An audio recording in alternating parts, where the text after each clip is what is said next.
The Senate today proposing changes to that grand compromise as new details emerge from the almost 400 pages of draft legislation. One thing is abundantly clear. For American taxpayers, this is a costly proposition. Bill Tucker has a number of the details. When senators talk about their immigration bill, they like to emphasize border security. They don't mention a proposal that would force taxpayers for the first time ever to pay for the lawyers for illegal aliens and take legal services away from America's poor.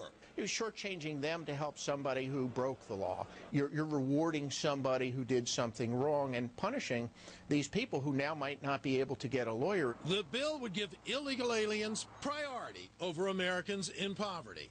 Other unmentionables include the Z visa. It's called a temporary visa, but it can be renewed indefinitely for the life of the visa holder. No other visa is so generous.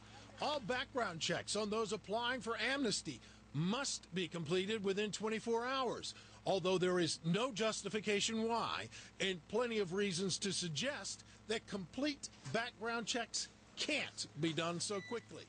Gang members will be given amnesty if they renounce their gang membership.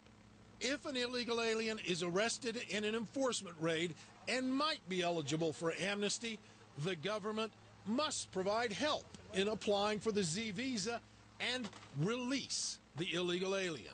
This is just shocking on its face, and I think that's part of the reason why the authors of this bill have not made it public.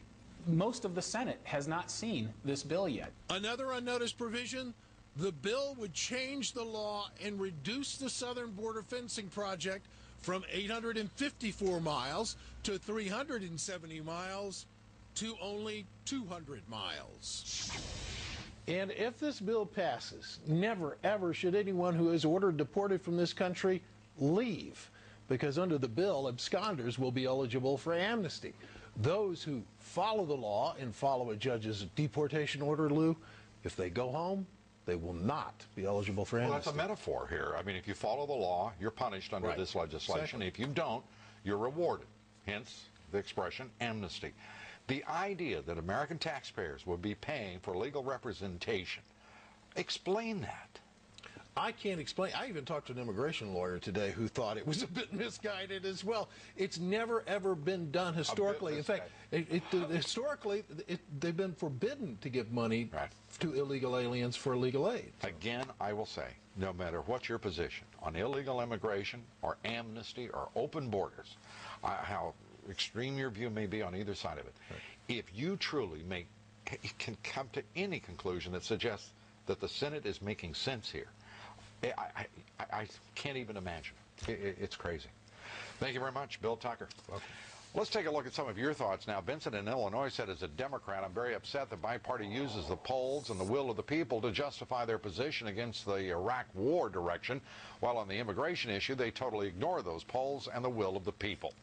Joy in North Carolina, it's not that the American people don't want the jobs illegal aliens are doing. It's that the American people want to be paid more than $12,000 a year when prices of gasoline, housing, and food are going up. It's an insult when they say the jobs Americans won't do. When I'm working in a meatpacking plant making making only $6.15 an hour. Roger in a house said, Mr. Dobbs, you delve for the truth no matter the topic or who you interview. You're not afraid to tell it like it is. I really enjoy watching and listening to your segments, and we thank you. From Karen Maries, however, who does not tell us exactly where she's from, quote, try telling the truth, dirtbag. We'll have more of your thoughts later in the broadcast. Former Senator Fred Thompson says the Senate's grand compromise is likely to fail because the American public simply doesn't believe the government. Thompson is a possible candidate for the Republican 2008 presidential nomination, saying the legislation won't win the support of the public, and he said Americans don't trust the senators to live up to their promises. Thompson said nobody believes them. It goes to the bigger issue of the lack of credibility our government has these days. Members of the audience were impressed by his lack of political jargon and his plain-spoken approach to the issues at hand.